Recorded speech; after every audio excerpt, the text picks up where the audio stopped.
안녕하세요. 우리들의 건강을 알아보는 백세인생 건강통통입니다. 우리의 건강에 대한 이상 신호는 여러 군데에서 찾아볼 수가 있는데요. 오늘은 눈이 침침하거나 눈이 뿌옇게 보일 때가 있는데 그 원인은 무엇인지 한번 알아볼까 합니다. 아직까지 저희 채널의 구독자가 아니시라면 지금 바로 구독 버튼을 꼭 눌러주시고요.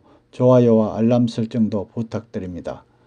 우리 주변에 보면 눈이 침침하거나 뿌옇게 보이는 사람이 많다고 하죠.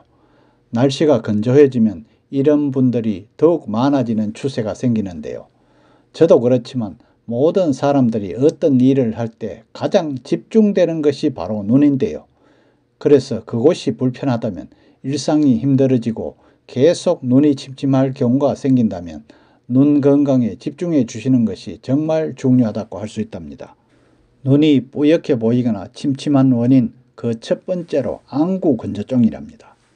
우리 눈 역시 촉촉함을 유지해주는 기능이 떨어진다면 표면이 마르고 시야가 잘 보이지 않는 현상을 일으키게 되는데요. 이때는 눈물의 양을 받쳐주지 못하는 것이 가장 큰 원인이고요. 눈 제일 가장자리에 위치한 각막 부위에 상처가 날 수도 있다고 합니다. 다음 두 번째로 콘택트 렌즈인데요.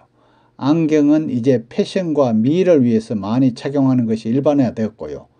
눈동자를 더 크게 보이는 효과가 있는 컬러 렌즈 또한 인기가 있는 건 사실이죠. 이는 눈 표면을 막는 효과를 가지고 있기에 공급되는 산소가 부족되어 문제를 야기할 수도 있답니다. 그래서 컨택트 렌즈에 대한 세척을 잘 해줘야 하는데 바쁜 일상에 놓이게 되면 각막에 염증이 생기는 악순환도 겪으실 수가 있고요. 또 눈이 부시게 하는 증상 또한 나타나게 된다고 합니다. 다음 세 번째로 각막염입니다. 각막은 우리 눈 가장 앞에서 눈을 보호하는 최초의 보호 상태인데요.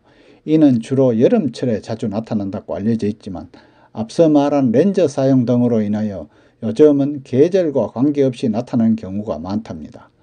또 스마트폰을 과다하게 사용함으로 인하여 눈의 충혈 통증을 유발하게 되기 때문에 눈이 뿌옇게 보인다면 의심을 해보셔야 하겠죠.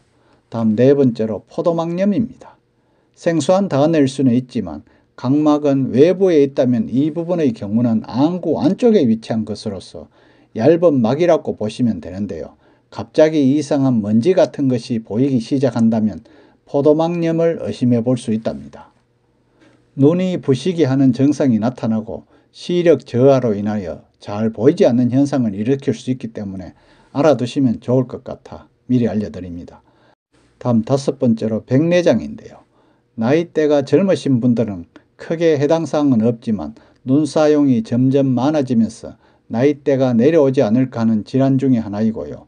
안구 속에 있는 수정체가 뿌옇게 되면서 눈이 뿌옇게 보이는 현상을 일으킬 수 있답니다.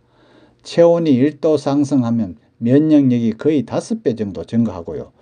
체온 증가는 혈관 질환을 막아주고 감기에 대한 증상을 완화시켜 주기 때문에 체온을 올려주는 생강이 효과가 있대요. 다음 여섯 번째로 노화입니다. 모든 신체는 세월의 흐름에 따라서 어쩔 수 없는 것이라서 눈 역시도 노화로 인하여 눈물의 양이 많이 줄어들게 되고 생성하는 기능 역시 저하가 되는데요. 건강할 때 잘 관리해 주는 게 중요합니다. 다음 마지막으로 습도가 저하되는 겁니다. 집안이 너무 춥다고 난방을 많이 올리게 되면 요즘 같은 겨울 날씨엔 실내 습도가 아주 떨어지게 되고 추우면 그만큼 건조해지는 것이 원인이 될 수가 있겠죠.